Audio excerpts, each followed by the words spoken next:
নমস্কার বন্ধুরা, রিনাজ হোমলি কিচেনে সকলকে স্বাগত। আজ শেয়ার করব করলার ঝালের রেসিপি। আমি যেভাবে আজকে এই করলাটা রান্না করব, এইভাবে রান্না করলে তেতো একদমই লাগবে না। গরম ভাতের সাথে খেতে ভীষণই ভালো লাগে। তোমরা একবার বানিয়ে দেখতে পারো, আশা করছি খুব ভালো লাগবে। এখানে আমি 3টে মিডিয়াম সাইজের করলা এরকম গোল গোল করে আর একটু মোটা করে কেটে নিয়েছি। কেটে ভালো করে আমি ধুয়ে রেখেছি।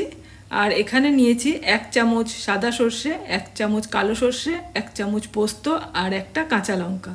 এটাকে আমি একটু নুন দিয়ে বেটে নেব। এখানে আমি গরম জল বসিয়েছি। জলটা যখন ফুটে উঠেছে তার মধ্যে দিয়ে দিলাম অল্প নুন আর করলাগুলো দিয়ে দিলাম। করলাগুলোকে খুব বেশি সেদ্ধ করব না, তাহলে রান্না করার সময় একদম গলে যাবে, সেটা ভালো লাগবে না। করলাটা যেই ফুটে উঠবে তখনই গ্যাসের ফ্লেমটাকে অফ করে দিয়ে জল থেকে ছেঁকে ভালো করে তুলে নেব। আমি যে করলাগুলোকে সব তুলে নিচ্ছি আর জলটা ঝরাতে রেখে দেব।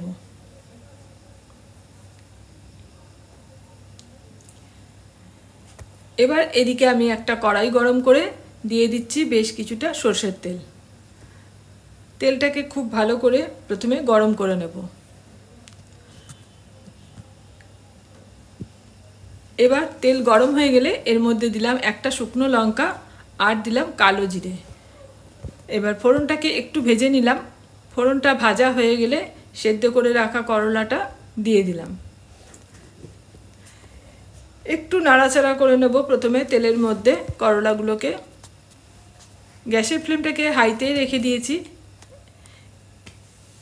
খুব ভালো করে নেড়ে নিলাম। আর এখন এর মধ্যে দিয়ে দেব অল্প একটু হলুদ। নুন দেব না, কারণ সেদ্ধ করার সময় আমি নুন দিয়েছিলাম আর মশলাটা যে বেটে রেখেছি তার মধ্যেও নুন দেওয়া আছে। সামান্য একটু হলুদ দিয়ে দিলাম। হলুদ দিয়ে এইবার করলাটাকে বেশ একটু লালচে করে ভেজে নেব।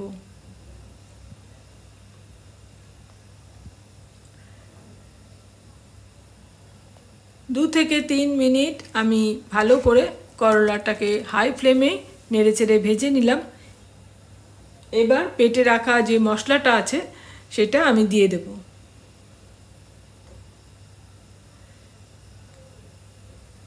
মশলাটা দিয়ে এর মধ্যে দিয়ে দিলাম অল্প একটু কাশ্মীরি লাল লঙ্কার গুঁড়ো।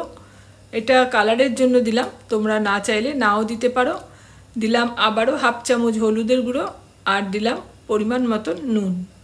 এবার সব কিছু খুব ভালো করে মিশিয়ে নিয়ে মশলাটাকে একটু ভাজা ভাজা মতো করে নিলাম। তারপর মশলার বাটিটা ধুয়ে 1/2 বাটি জল দিলাম আর একটু নাড়াচাড়া করে নিলাম। এবার আরও 1/2 বাটি জল দিলাম। তারপর ঢাকা দিয়ে এটাকে 3 থেকে 4 মিনিট আমি ফুটতে দেব। তারপর এই যে ঢাকাটা খুলে নিয়েছি আর এখন একটু নাড়াচাড়া করে নিচ্ছি আবারও। আর এটা বেশ মাখা মাখা মতো হয়ে এসেছে। এখন আমি এর মধ্যে 1/2 চামচ মতন কাঁচা সরষের তেল দিয়ে দিলাম আর গ্যাসের ফ্লেমটাকে অফ করে কিছুক্ষণ ঢাকা দিয়ে রেখে দিলাম। তারপর একটা পাত্রে আমি সার্ভ করে নিয়েছি। দেখে বুঝতে পারছো এটা গরম ভাতের সাথে খেতে দুর্দান্ত লাগে। আর যারা তেতো পছন্দ করে না তাদের তো ভীষণই ভালো লাগবে, কারণ আমি যেহেতু একটু ভাপিয়ে নিয়েছিলাম তাই এই করলাটা একদমই তেতো লাগবে না। আমার আজকের রেসিপি ভালো লেগে থাকলে একটা লাইক আর শেয়ার করে দেবে। চ্যানেল এখনও সাবস্ক্রাইব করা না থাকলে চ্যানেলটা সাবস্ক্রাইব করে পাশে থাকা অল বাটনটা প্রেস করে রাখবে। পরবর্তী ভিডিওর নোটিফিকেশান তোমার কাছে চলে যাবে। আজ এখানে শেষ করছি, আবারও চলে আসবো অন্য কোনো রেসিপি নিয়ে। এতক্ষণ আমার সাথে থাকার জন্য অসংখ্য ধন্যবাদ।